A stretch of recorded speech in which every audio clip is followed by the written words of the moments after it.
Ok, galera, mais uma pronta. Terminei faz pouco tempo. Coloquei pra cima para não atrapalhar. Toda de cobre.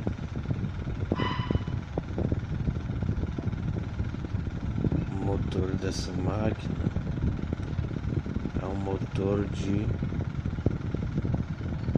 gravador e leitor de CD, de PC.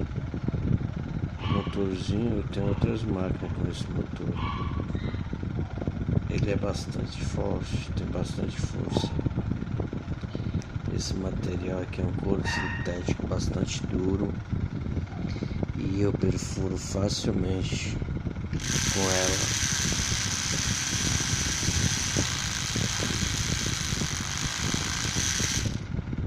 Ele perfura facilmente.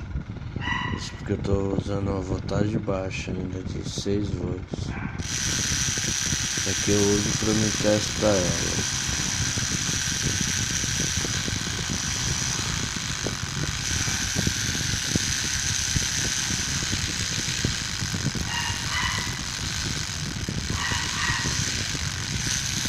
Ela não para.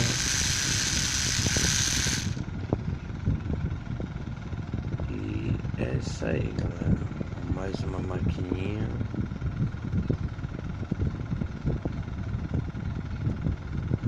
É a terceira que eu faço essa semana.